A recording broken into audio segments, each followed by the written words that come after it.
Chapter 4, The Plan Beneath the Smile, and 6. There is a difference between evil that happens in the moment and evil that is prepared. One is impulsive, the other is patient. Kevin John did not act on impulse. He constructed outcomes.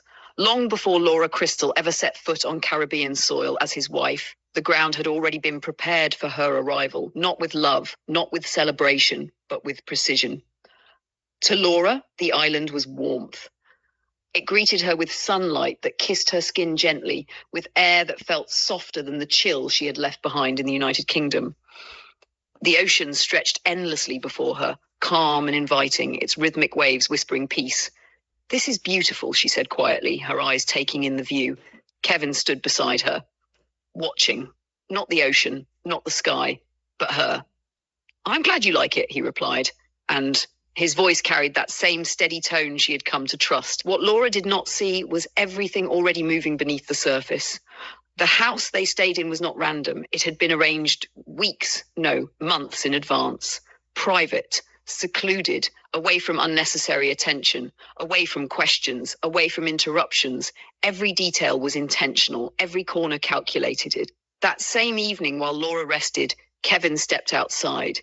The night air was warm, carrying distant sounds of life from beyond the quiet property. He made a call, no hesitation, no second thoughts. "It's done," he said, a pause. "Then we proceed tomorrow." On the other end of that call was not just one person, but a circle bound, not by loyalty, but by agreement. Tracy Allison had been waiting, not nervously, not anxiously, but with the calm of someone who already knew how things would unfold. She had always trusted Kevin's timing, his structure, his ability to carry things through without error. That beside her sat a man older, composed, and disturbingly unbothered.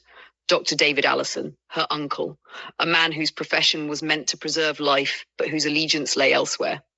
"You're certain she's 8 months?" he asked. "Yes," Tracy replied. "And healthy?" Kevin's voice came through clearly on the speaker. "Very." A silence followed, not of doubt, but of confirmation. Dr. Allison nodded slightly. "Then it will be straightforward," he said. Straightforward. The word carried no weight for them, but for Laura, it would mean everything.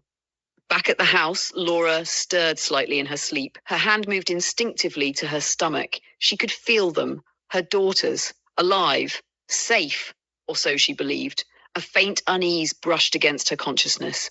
Something she couldn't name, something she couldn't place. Her eyes opened briefly, scanning the dimly lit room. "Kevin?" she called softly. No answer. She assumed he had stepped out, and so she closed her eyes again, trusting, unaware. Morning arrived with deceptive normalcy. Kevin was already awake when Laura opened her eyes, calm, composed, prepared. "Good morning," he said gently. She smiled sleepily. "You're up early?" "I wanted everything ready for today," he replied. "Ready for what?"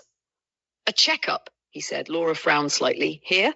"Yes," he said smoothly. "Just precautionary. You're traveling. You're close to term. It's best to ensure everything is in order." It sounded reasonable, responsible, caring, everything Kevin had always been. Laura nodded. "Okay." And just like that, the next step began. The clinic was quiet, too quiet. But Laura didn't question it because Kevin walked beside her, steady, confident, certain. Dr. David Allison greeted them with a professional smile. "Mrs. John," he said, "welcome." Laura smiled politely. "Thank you." His eyes lingered on her, briefly, assessing, not as a patient, but as a subject. The examination began like any other, routine questions, routine checks, reassurance layered in calm tones. "You're doing well," he said, "very well." Laura relaxed, because nothing felt wrong, not yet. Kevin stood nearby, watching, not nervously, not protectively, but attentively, as though observing a process he already understood. "We'll administer something to help you relax," Dr. Allison said. Laura hesitated slightly. "Is that necessary?" "It will make the examination more comfortable," he replied. She looked at Kevin. He nodded gently. "It's okay," he said. And that was enough. It had always been enough. The injection was subtle, barely noticeable, but its effects were not. Laura felt it slowly, a heaviness, a softness. Her thoughts began to blur at the edges. "Kevin," she murmured faintly. "I'm here," he said. His voice was the last thing she held on to as clarity slipped away. Outside the room, Tracy stood waiting, still, patient, unmoved. When the door opened, her eyes met Kevin's. No words were needed, only understanding. Inside, The procedure shifted, no longer routine, no longer harmless. What followed was not chaos, not panic, not violence in the way most would imagine. It was controlled, measured, clinical, the kind of horror that doesn't scream because it doesn't need to. Hours passed, or perhaps minutes. Time blurred. If Laura drifted in and out of awareness, her body responding to something she could not fully comprehend. Pain, pressure, confusion. Fragments of consciousness flickered, but never long enough to form understanding, and then silence. When Laura regained partial awareness, it was not clarity that greeted her. It was absence, an emptiness she could feel before she could understand. Her body felt different, lighter, wrong. Where? She whispered weakly, no answer. Her head turned slightly, her vision struggled to focus. Kevin!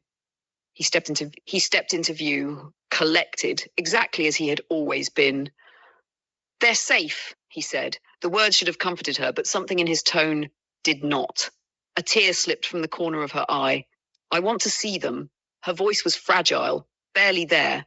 Kevin looked at her, and for the first time there was something different in his gaze. Not kindness, not warmth, but distance. They're not here, he said. Confusion deepened. Fear followed. Where are they? She whispered.